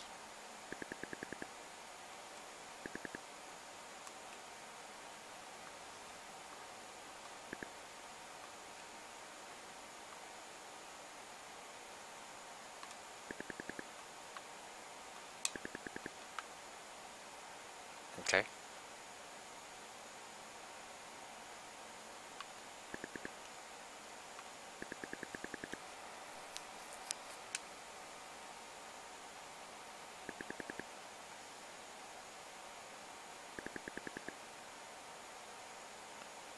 Her face is very different from everybody else's.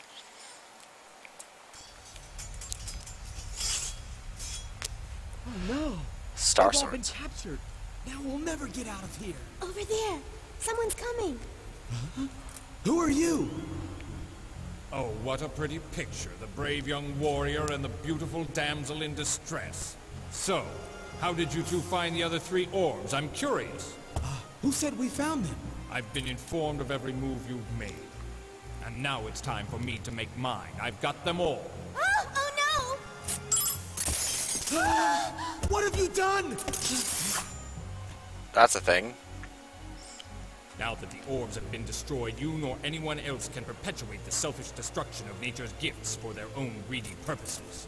You wanted the orbs so you could use their magical powers to rule the 4 continents. You must believe me. That wasn't our intent. You're just like the rest.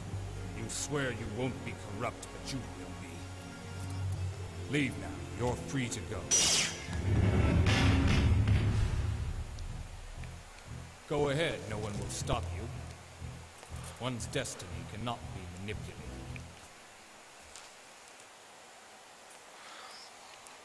Okay, you sent a lot of mixed messages, guy.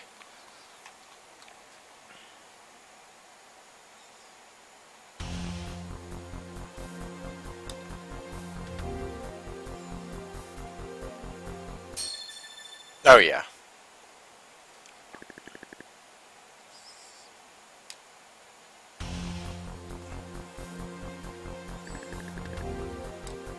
Level up time.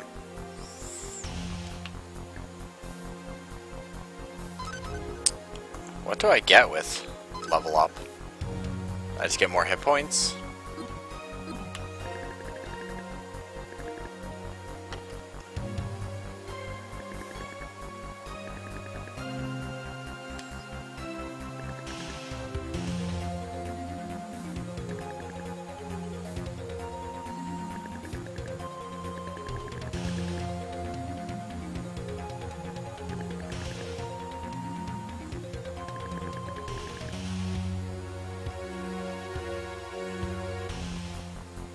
I mean, I'm okay with that level up system, although I do like a little bit more control on what you do in level up.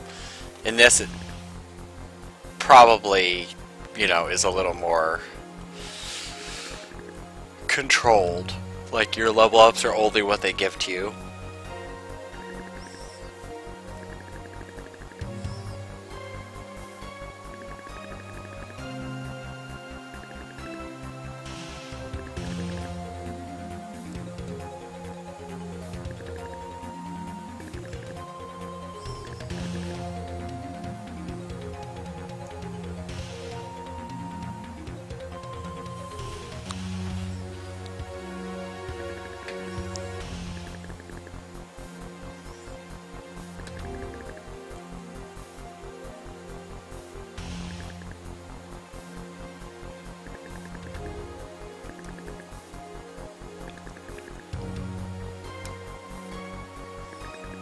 The combat reminds me of like Demon Souls. Like, you have to guard and move and pick your target.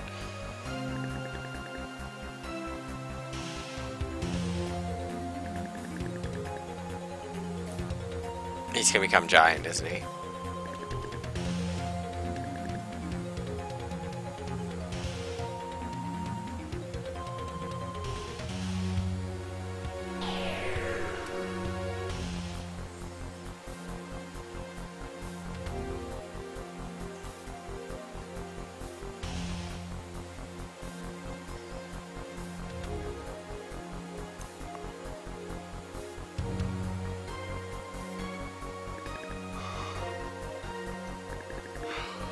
See, now it looks boss.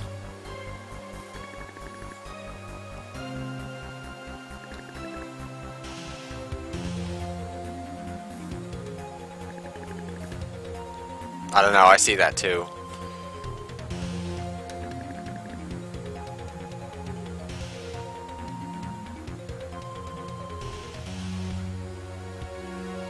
Pretty interesting cloud effect. I mean, they just took a bumpy texture and then scrolled images along it. I mean, you can see it's not a very, it's a like a Tetris shaped one. It's pretty good for, I mean, the time.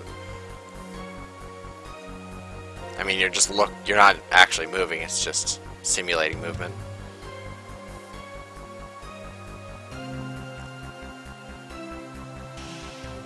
Sometimes simple solutions are pretty nice. I'm surprised they didn't do a cutscene, but never mind. I sure hope no one saw me take the broken pieces of the orbs. If they did, they'd be right behind us. I hope my brother's all right. Huh? What? Oh, what's that? Maybe it's an abandoned Imperial wizardry fortress. Welcome. Ye who possess the 4 magic orbs hold the key to Erlin. Erlin.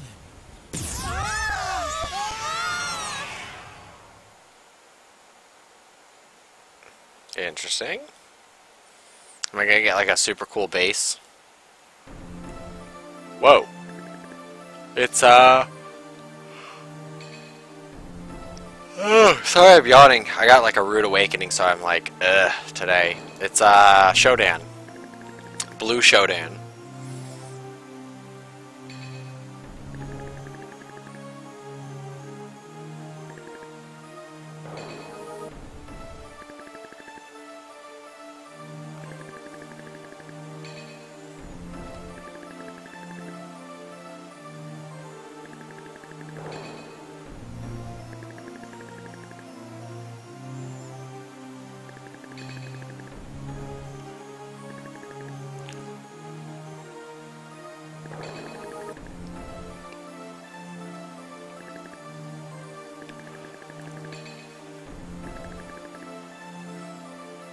Well, I'm your master, and you're gonna disclose more. God damn it.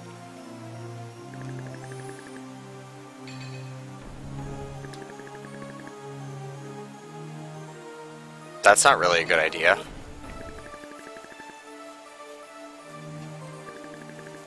Or maybe keep her at, like, the magic tower, where she'd probably be safe.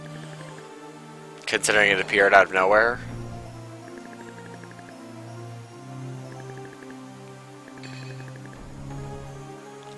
Interesting.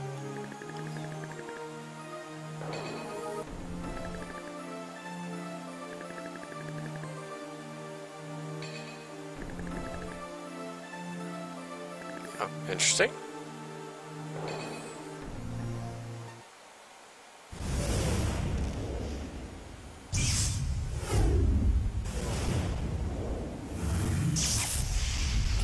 So, you have a crazy trans-dimensional teleporting ship. Yeah. Shadow's like, yeah, enough of that shit. Time for you to go.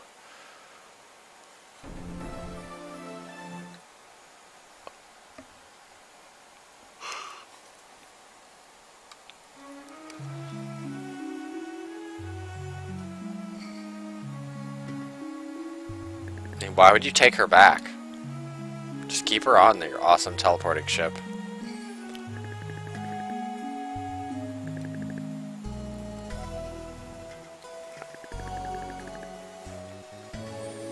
Whoa, calm your tits, Laramie.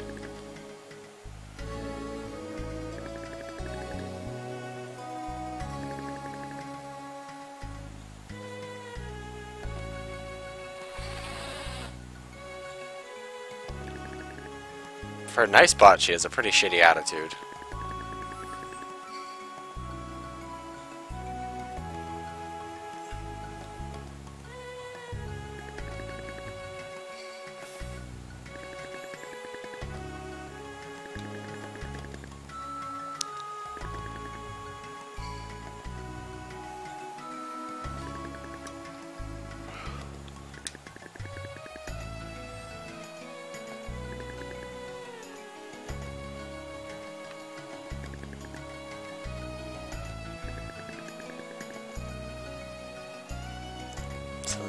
Venetua fruit.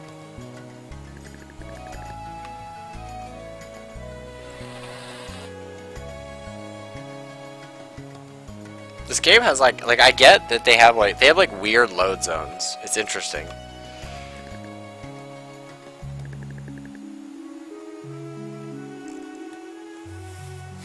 Out of my way, Roddy.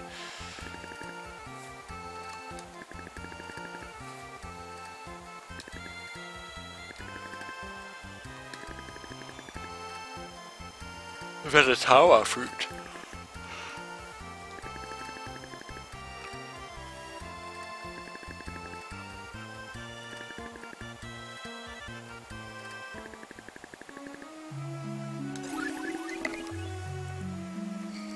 Interesting.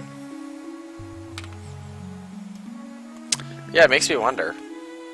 Maybe we'll go into the church and she'll be showering there.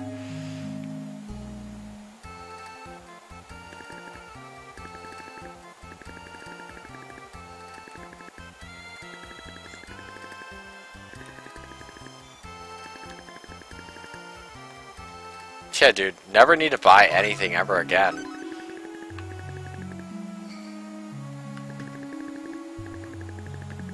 Yeah, let's equip the battle axe for a little bit. I'll see how it is in combat. Combat's pretty rare in this game, though. Like, for an RPG to go this far, combat's pretty rare. With only, what, like 5 battles?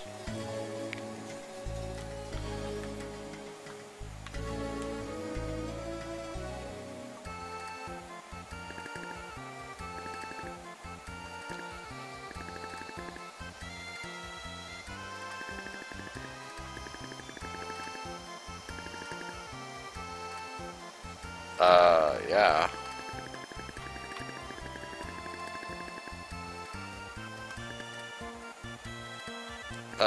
Never mind, I'm poor. Sorry, yeah, bye. Yeah. This guy's still drunk?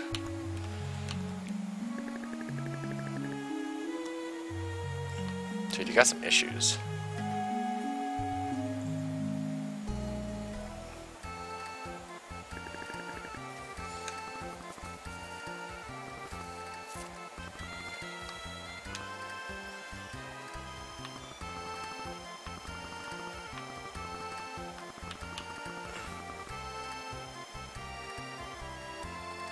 Oh yeah, that's for sure.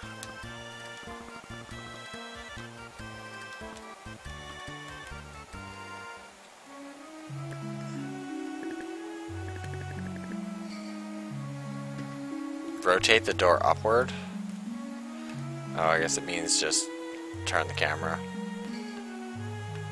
Back when turning cameras was crazy.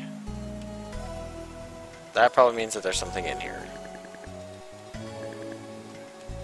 Yeah. I can follow logics.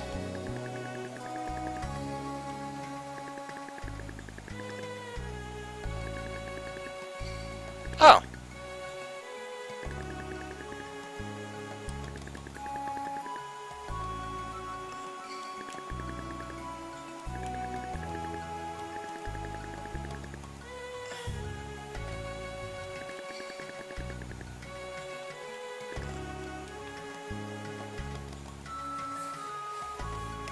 Elderly man's house. Do you have anything I can steal?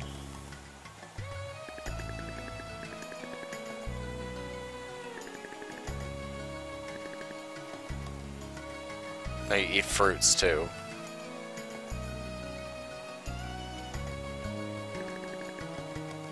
Oh.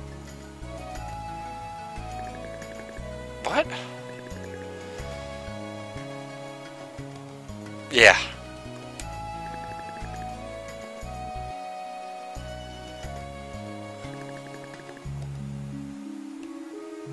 This book looks ominous.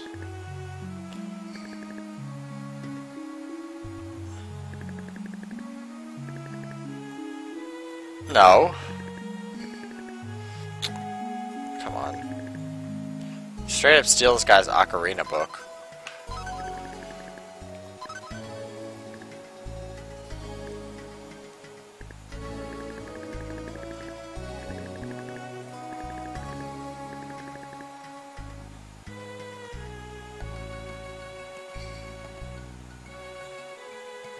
Okay. Well, when I get an ocarina, I will test that out.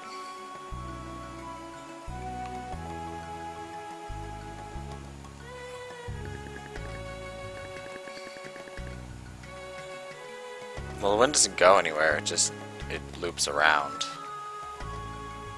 It circumnavigates the globe. Alright, I was already there, so let's go to the church.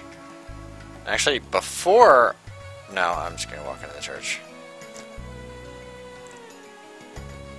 Alright, I'm gonna quickly go do something, so I'll be right back.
Holy God, Nicodem.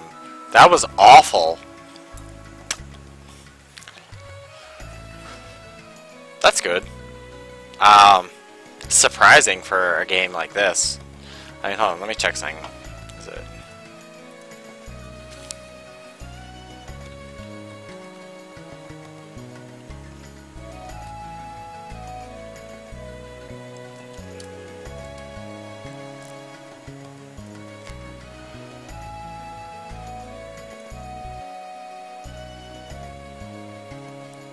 Yeah, I mean, this is 1997.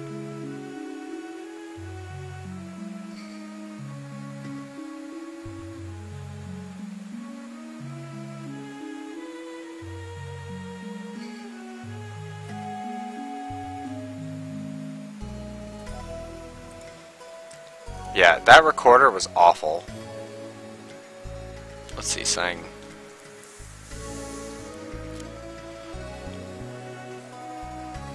Oh, okay. No wonder this music sounds familiar. The same guy made Super Sentai, or Super Sentai. Sorry, Jesus. Let's see, saying. An angelic layer. Okay. Oh my goddess. JoJo's Bizarre Adventure. Yeah, he's done a lot of things. What's the other one? No, not composers.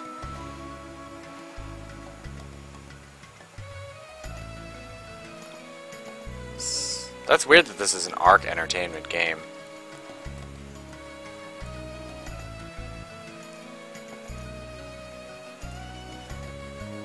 Dude, recorders are the world's most annoying instrument. Personally, my favorite instrument is the Arabic oboe, or the, what's it called? It has a really weird name.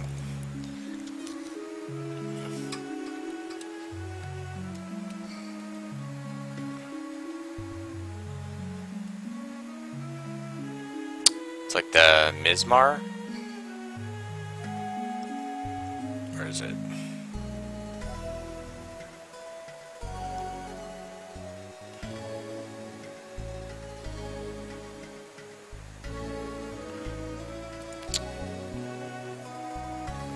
It's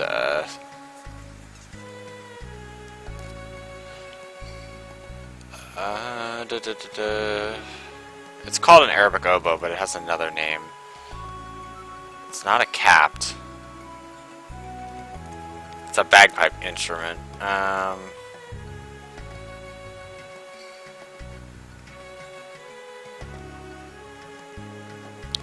trying to find it. Where is it?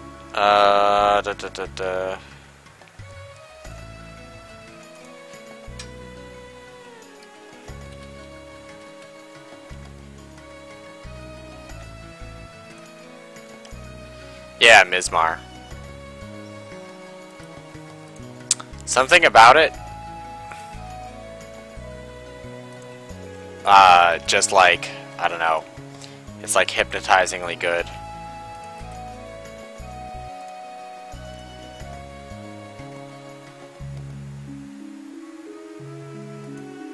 The hell?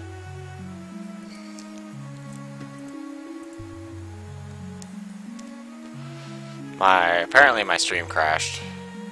Or my chat crashed. For whatever reason. Apparently my stream crashed. Oh my god. But that's a sample of my favorite instrument. That's just one I could find quick. No, for me it crashed. I went to type that in and it crashed.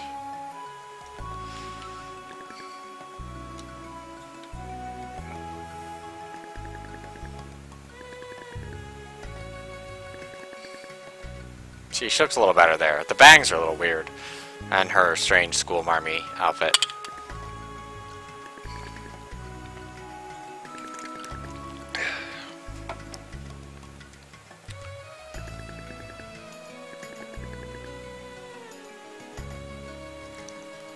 Here comes some exposition.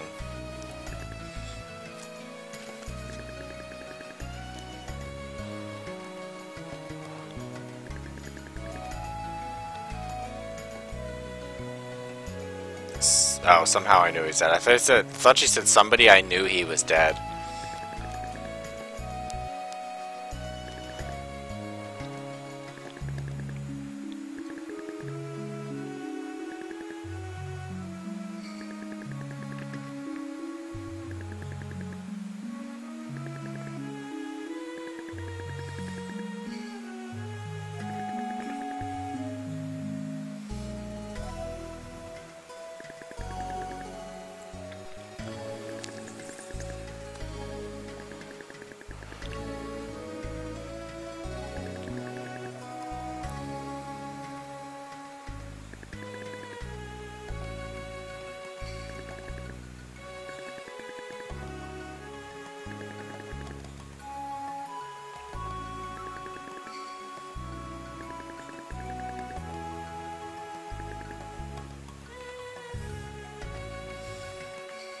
Alright, let's go.